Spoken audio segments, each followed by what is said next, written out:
Hi, welcome back to Jen's Addiction. I'm so glad that you all came back to see me today as I take you on a little shopping excursion that I went to recently to Luna Records, Luna Music in Indianapolis, Indiana on College Avenue. They have been around since I think it's around 1994. And I really love shopping there. Every time we're in Indianapolis and we have some chances to go do a little record shopping, there are several stores that I like to go to, but Luna is probably our favorite. The staff are a ton of fun. It just has a great atmosphere and vibe to the store. Again, their selection is kind of broad and has so many different aspects. It's probably one of the few places I can go, and they actually have an electronic music section that is not just all like new things. True good broad spectrum of electronic music. Still difficult to find a lot of artists that I love, but it is an option there that I don't find everywhere. So just an example of sort of the kind of reasons that we keep going back. Their vintage selection is great. We always have some wonderful luck. I scored some amazing things this time around. So it's just a great combination and a great mix. Budget bins, $2 and up, all the way up to some $1,200 or more records if you are so inclined to spend that kind of money on something rare and important to you. I guess that would be the case. So again, it's just been a lot of fun shopping at Luna, and I appreciate that store so much. So I thought I would take you guys on a little bit of a shopping trip with me today. I've got some great outtake video, just flipping through some record bins that I thought I would show. And then after we take a look at that, we'll come back and I will show you everything that I picked up on this trip. So have some fun shopping at Luna.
All right, did you guys find some things in those bins that you'd want to take home? I definitely did, for sure. Always many things, even when I put the video together and I look back through what I was looking at, I think, oh man, I should have taken another look at this record or that record. And I guess there's always tomorrow. We really do genuinely enjoy our record collection. It's not just something I do part time, it's not just something I listen to every now and then. Truly listen to music every day. And I can't imagine not having a great variation. My interests are so vast and so varied. So we were super happy to get these copies that we've added to our collection and that I'm going to share with you. I will say also, thank you to everybody who has already liked and subscribed. And if you're new here, welcome. And if you haven't hit like and subscribe, I would love for you to do so. It means an awful lot, keeps me motivated, keeps the content coming. And I just really genuinely appreciate everybody coming back to see me and the awesome exchanges that I've had with everyone around music and the things that I am in love with and addicted to. And music is top of that list. So please hit like and subscribe if you've not done so already. So on this particular shopping trip, one of the first things out of the gate that I happened to find in their new arrivals bin I was not expecting to see was a 10-inch single from the band Eagles of Death Metal. This came out in 2008. We are Eagles of Death Metal fans here. I feel like we never see records by them. The two that I have, I think I ordered one through Discogs Marketplace. It's just, people don't give them up if they have them at all. And I'm always astonished by the number of folks in record stores that when I ask for Eagles of Death Metal, they don't know who I'm talking about. So if you've not listened to them, I highly suggest it. If you have and you love them, you know what I'm talking about. But this is Wannabe in LA. It is, again, a 10-inch single. You can totally see we're storing this record in this plastic sleeve for so long. Has caused it to haze. I cleaned it and cleaned it and cleaned it. I'm going to have to probably do a little more work on it. It does play fine. I thought I had some sleeves to change it out with, but I'm going to have to order some. So that was kind of a bummer, but I think I only paid $3 or $4 for it, and otherwise it's in great shape. So that was a great, right out of the gate, first find. I am a big fan of Led Zeppelin's Houses of the Holy. This is a 1977 reissue. I have an original, 73, 74 copy that was my father's, but this will be nice because I can play it and not feel bad about it. I want to play all my records, but the ones that were my dad's, I don't know, they just hold a special place in my heart. So it's kind of cool to know I can have this record now and keep his kind of in a safe place. I'll probably pull it out and play it occasionally because it's just nostalgia for me, but I don't know. So this will be my player copy, but it's just a 77 reissue. It's still the same gatefold and everything else great about it. That wonderful Hypnosis cover. It still has that 70 vibe to it that I love so much. But again, just a little extra fun. This was a cool find. I am a Beastie Boys fan, and to get to the Five Boroughs on LP, just killer. I was super excited. This is the 2004 release of this record. Of course, it has Check It Out, Three the Hard Way, just all the classics that you would want. I'm trying to open this ever so carefully.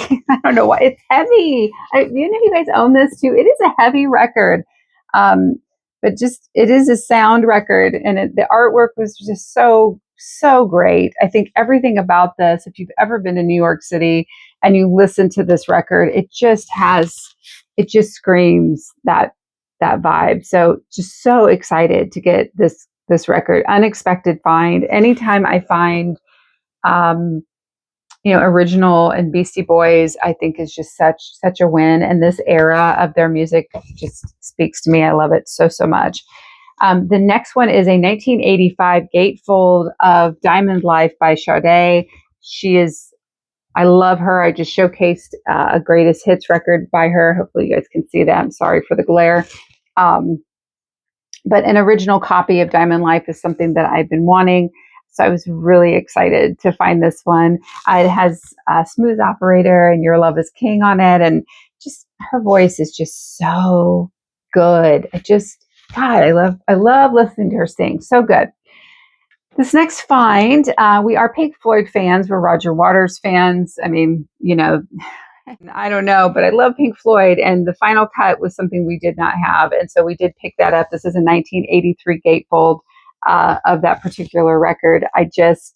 I'm happy to have it. I did not have one. It'd been forever since I'd had a copy, so I was just really excited to find that one. This next one is so cool. I love the Stray Cats. This particular album, Gonna Ball, came out in 1981. This is a British release.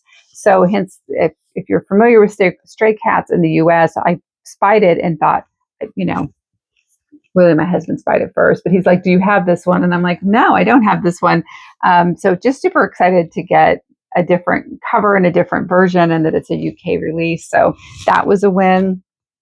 So this next little grouping of records, I bet all came from the same seller, because I can't imagine there was so much just in Parliament, Funk, many more options to pick from, and I did not obviously get them all, but I love Bootsy Collins, and so picking up this one, which is the Bootsy's Rubber Band, and Stretching Out in the Rubber Band is the album. This was a 1976 record. It's kind of cool because he talks in this record, like he gives, of course, thanks to Parliament. He gives thanks to Funkadelic. And he also gives thanks to James Brown and mentions him as being influential and kind of this presence. And I wonder how much, if anything, he helped on this record. If any of you have this record or know any other knowledge about it that you could put in the comments below, I would love to know. I haven't done a ton of research on it or anything. It's just super good. I love it. I've already played it like 2 or 3 times, but I just thought that was kind of cool because I love James Brown. I mean, you can't go wrong. So this is the 1980 US version of Parliament's, okay, I'm going to try to say this, Trombipulation.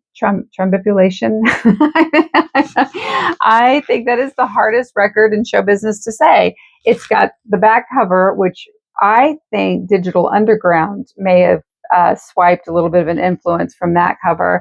And then you get that really cool fold out. It's really still pretty tight. I hate to crack it too much farther than that. But just a ton of fun. I'm a fan of Parliament. I'm a fan of Funkadelic. So that was awesome. And then getting to pick up Freak of the Week song, which I love, from Funkadelic on Uncle Jam Wants You. I can't talk, you guys. This is too complicated for me. But anyway, I dig that song so much and Uncle Jam. So it was just a really great copy. And I was super excited to pick that one up. This is one I've passed on a few times. The price was fair. And again, it was in great condition. I suppose I should show you the back cover too, because that looks pretty darn cool. Artwork is always, always so good.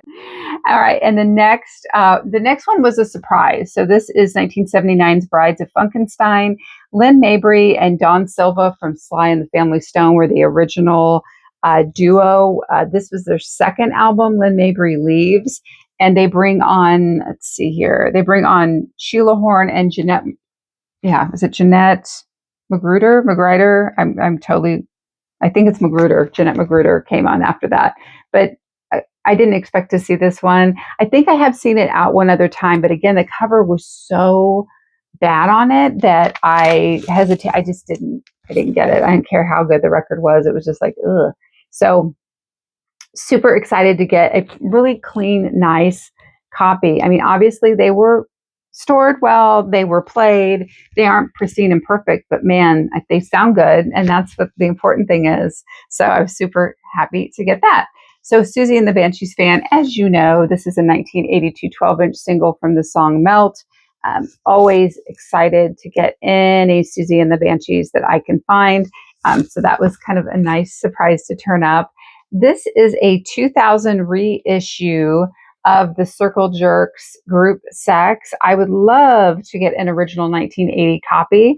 It is on my wish list. Maybe one day I shall. I had this record on cassette tape. I had a lot of things like this on cassette. I guess because I was taking it places or popping it in my car, and they just lended themselves better to cassette. So super excited to get this. It was a really, actually a nice copy, a clean copy. I mean, 2000, that's still 25 years ago. It feels like it should just be yesterday. But it's in great, great shape. So a happy addition to my collection until I get a 1980 copy. This next one was a cool find. I don't know. I just find it super interesting. I like promo copies. So Future Sound of London. This is just a promo copy. Each record, there's 2 records. Each side is called North, South, East, and West. It is 2 discs. It plays at 45 RPMs. It is, of course, the British duo Future Sound of London. But I don't own a lot. I don't feel like I see a lot of their music here. And oh my gosh, this is so all of a sudden the static. So I just wanted you to see the label on it, though. Forgive the static fuzz on there as soon as I pulled it out. But I thought it was a really cool label. Obviously from Virgin Records. It's just kind of different. I don't know, but it's a cool listen for sure. So that was a nice surprise. So this is a record from The Damned. It is the Black Album, but this is the US release. So I have the UK 2 LP edition. The UK version has Curtain Call on it. This one does not. It's just the single LP condensed version, but I just liked, of course, I love The Damned. I liked the different cover, the fact it was the US versus the UK. This came out in 1980. So super happy to add that to my collection. I will, for all of you who know and want to know such things, there is the label. So I just thought those were really, they're kind of cool. And I do like the fact they shook it up a little bit, but the UK version is my preferred copy. And I just think everything about it just looks a little bit better, but I'm super excited to have that one. So this is just a little nostalgic and fun. The Real Roxanne from 1985, Full Force Records, I think, produced it. There was always the big back and forth between the Roxannes about, Roxanne and the Real Roxanne. And this also has Romeo on it. So I could not be more pleased. Put my note on there, my year. Forgive me, but it's the same front and back. And I think it was like $4. So hello, Win. I just could not think of a cooler. I just love stuff like that in my collection. So I picked up this copy of Shadowfax's album, Too Far to Whisper. I like Shadowfax. They're a Chicago-based band from the 70s. They got their name from Gandalf's horse from Lord of the Rings, which is how I got to know Shadowfax as a teenager, because I recognized the name of the horse. I was like, anybody who names their band after a Lord of the Rings character is okay in my book. So I was really excited to pick this one up. Again, it's a reissue. The original album came out in 1986, but I've never seen a copy. This was really clean. It was just, I think I paid $3 or $4 for it. So just a blast from the past, and I will definitely get my money's worth. They are a kind of like a jazz, new age, ambient sound, if you're not familiar with them. But I really dig them. I've always really liked them.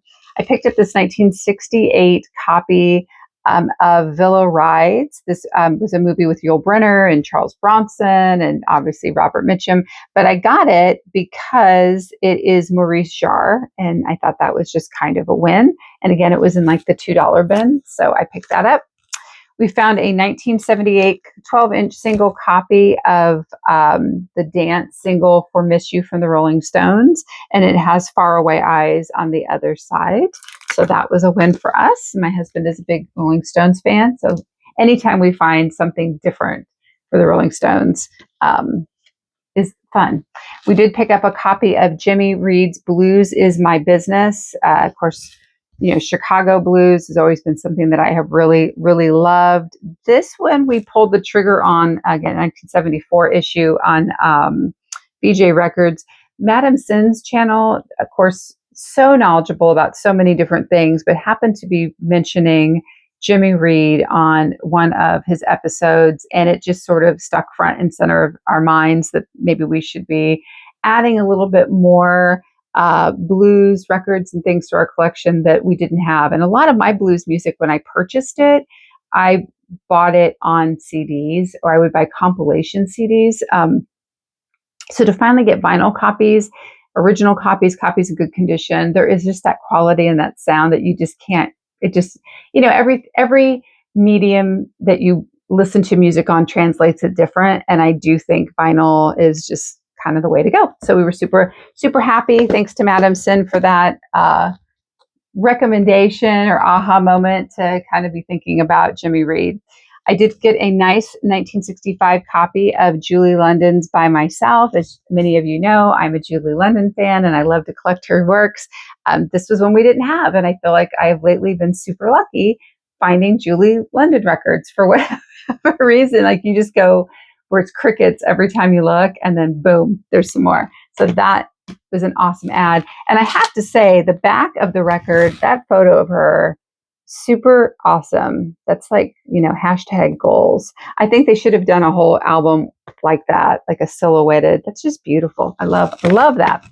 I do also love Morrissey. Many of you probably know. I did pick up this 2024 reissue of this particular record. The original Beethoven Was Deaf Live in Paris came out in 1993, I think, was in a UK version, which is what I would like to have. So this is a nice, again, stopgap measure. It was a used copy, so I didn't have to break the bank to get it, and I get to listen to something that I wanted to listen to until my original copy comes along. So there you go. As many of you know, I like ambient dance and rave music, and I'm a fan of Moby's. And so this was in the $4 bin, a 12-inch single of Beautiful. So I was totally obsessed with picking that particular one up. So I thought that was a kind of a no-brainer. This next band, if you have not heard of them before, I would strongly encourage you to check them out, especially if you like bossa nova music, if you are a fan of jazz music, if you're also a fan of new wave music. I'm a fan of all those. And it is a French band. They are called Nouvelle Vague. This particular record, I think it's Band Apart. All of their records are in a jazz bossa nova style. I think it's a 5-piece, but they do covers of new wave songs. So on this particular record, they do versions of The Killing Moon, Don't Go, Dancing with Myself, Heart of Glass, Oh Pamela, Blue Monday, Human Fly, Bela Lugosi's Dead, Fade to Gray, Let Me Go. Like so good, and like nothing you've ever heard before. So if you love all those styles of music and some of those are your favorite songs, I would check them out. I'm going to put some samples of their music on my Spotify playlist. They have 2 other albums out. I think a member of their band unfortunately had passed away, but I believe they still plan on making music. It was one of the founding members of the group, and I am thrilled to hear that they will continue to perform and to make music. If they ever come anywhere close to me, I'm so down with going to see them. I just love them. I think they're so cool. They were new to me, just discovered them this year from watching another YouTube video. And I could not be more thrilled. We were just super excited. Never see their stuff. That was in a used bin.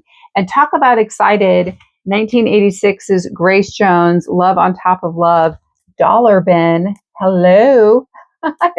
This is not the first Grace Jones I have found in a dollar bin, by the way. So I don't know. I mean, I feel lucky that I'm finding them. It's like the record gods shine on me and tell me you better look at the dollar bin. And then there's Grace. So, so awesome though. So excited to get that one. This next record too was an awesome find. I have a reissue. So to get a 1974 copy of Kraftwerk's Autobahn was so exciting to me. Super thrilled about that one. I love that picture on the back. It is so funny. So cool. All right. So this next record, 1987, I picked this up. I will say the cover is not in maybe the greatest condition, 100%. I wish it was a little better. But I never see records out and about by Public Enemy, and to get an original of any of their works, I feel like I have done major things. So Yo, Bum Rush the Show is the title for this one. And again, just absolutely thrilled beyond belief to pick this one up. I think it has an insert. Does it have an insert on the inside? Yeah. So it's got the Def Jam Records record sleeve with all the song titles on the back. I think this one also, they put it in another record. I think that's just a cool label. But this has a ton of great stuff on it. So excited again to pick this one up. I did not expect to see it. Anytime I will find Public Enemy records, I will grab them because you don't find them. So again, a group that I bought on CD and tape back when they were new. And I just wish I'd had more vinyl. I just didn't have the foresight to think, as many of us did, right? We're all saying the same things. Oh, we sold all of our records or what.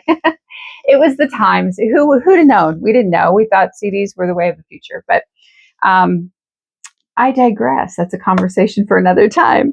This next one is also a fun find. Kate Bush fan. This is the US 1978 version of the Kick Inside. What makes this cool is that it is I believe this is the first cover that they came out with. It's similar to the Canadian cover. It was a US release though, and it was only out for about 4 months before they transfer it to kind of the US cover that I have currently. But kind of neat that it's a limited run. And what makes this one special too, again, like I said, it's the original or first Harvest recording. So there's that label.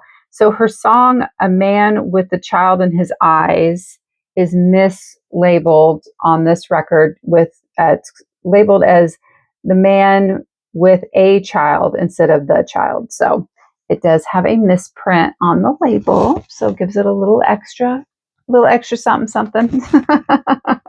So there you go. Okay, so this is the last record, and this one oh my gosh, did not expect to see this at all. I am a Misfits fan. I am a Danzig fan, and to find Danzig's self-titled album, their 88 Def America Records gatefold release. This is a direct metal mastering. So even a little extra special, so clean. I mean, comparatively, usually when I see this record, I mean, I know there's a little there. It's not super pristine, but gosh darn it, is it good. And it sounds so good. It sounds so good. Here's the label for that. I just think it is just a killer record. I love this record. It's got so much energy. I mean, right out of the gate, if you're not familiar with it, it has Mother on it, which I really, really love. Twist of Cain, Not of This World, She Rides, Soul on Fire, Am I Demon? That's just side one. And then you flip it over. It starts out with Mother, but you also get Possession, End of Time, The Hunter, and Evil Thing. And just a cool record. So cool. Like if you had told me that I was going to end up finding this record in this condition that day, no. And so my husband was just like, what do you think? And I'm like, I don't know. I think that I'm going to lose my mind. Like, you don't make me make choices. So I don't know. I was super excited, you guys. I think it looks so good. So that was just such a cool find. And my husband was so sweet to get me that record. I was just, again, super excited to see them. Look at that. That's so good. Okay. So again, Danzig's 1988 direct metal mastering, for those who love such things. I think for a metal record to be metal mastered is kind of appropriate, right? Like that's the way it should be. All metal records should be metal mastered. So that is my shopping at Luna. I'm so glad that you guys came shopping with me, that I could kind of showcase the things that I picked up and that you enjoy spending that time with me, just checking all this stuff out. If you saw anything in the video that you don't think you could live without, I'd love to know in the comments below. If there's anything that I picked up that was new to me or maybe new to you, or something that you've been shopping for that you just found, I would also love to know. You guys are always so great about sharing, and I encourage you to do so. If you haven't hit like and subscribe yet, please do so. If you're new here, welcome. Thank you to everybody for coming back to see me. And so I hope that you all will be spending some time, spending some amazing tunes, and maybe spending a little extra time at your favorite record store and seeing what treasures that you can pull up out of the bins. It's been great. Have a good one. Thanks, everybody.